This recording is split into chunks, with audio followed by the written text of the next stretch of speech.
Francis Ngannou is supposed to be the face of the PFL, but now two other heavyweights could steal his throne before he even sets foot back in the cage. Has the PFL just set him up to be exposed? Francis Ngannou shocked the world when he left the UFC, signed a groundbreaking deal with the PFL, and stepped into boxing to fight Tyson Fury. He was supposed to be the biggest signing in PFL history, the man to drag them into the spotlight and prove they could compete with the UFC. But here we are, almost 2 years later, and Ngannou still doesn't have a clear opponent in MMA.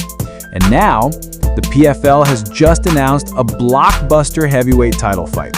Former Bellator king Vadim Nemkov versus 2023 champion Renan Ferreira. A fight in Lyon, France on December 13th. On paper, it's a brilliant move, but beneath the surface, it raises a brutal question. Is Francis Ngannou being left behind? Think about it. Nemkov is one of the most dangerous men in the sport. He was rumored to join the UFC, but instead he chose the PFL and signed a big contract to headline immediately. Ferreira, on the other hand, is a 6'8" monster who tore through the PFL bracket last year. Whoever wins this fight becomes the true, undisputed heavyweight king of the PFL. So where does that leave Francis? The controversy is this. Ngannou left the UFC demanding respect, demanding pay, demanding power. He said he wanted freedom, and the PFL gave it to him. But freedom comes with risk.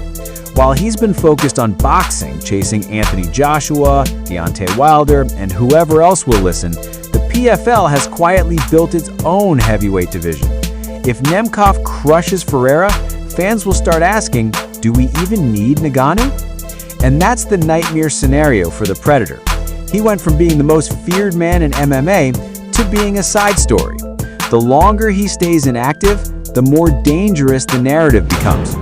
If Nemkov or Ferreira puts on a dominant show, the PFL might not even need Ngannou to sell tickets anymore. Here's the brutal reality. Combat sports is a what-have-you-done-lately business. Ngannou had his moment against Tyson Fury, but since then, silence. No fight booked, no opponent secured, just promises of a big return that never comes. Meanwhile, the PFL has seized the opportunity to showcase fresh blood. And let's not pretend this was an accident. The new PFL CEO John Martin knows exactly what he's doing. By putting Nemkov and Ferreira on the same card as the PFL Europe Finals in France, he's planting a flag. This isn't just about crowning a champion. It's about proving the PFL can deliver major fights with or without Ngannou. So now the pressure is squarely on Francis. If Nemkov wins, fans will demand that matchup. If Ferreira wins, his size and power make him a natural rival. But here's the twist. Either outcome could backfire on Ngannou.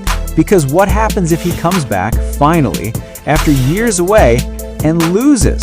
His entire gamble on leaving the UFC, his entire legacy of independence, collapses in one night.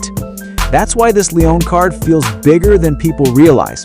It's not just a title fight, it's a message. The PFL doesn't revolve around Francis Ngannou anymore. They're moving on, building stars, and setting the stage for a heavyweight division that doesn't wait for him. For Ngannou, this is the fight he isn't even in, but the one that could define the rest of his career. Because if Nemkov and Ferreira deliver, the world might finally start asking the question Dana White has been waiting to hear. Did Francis Ngannou make the biggest mistake of his career by leaving the UFC?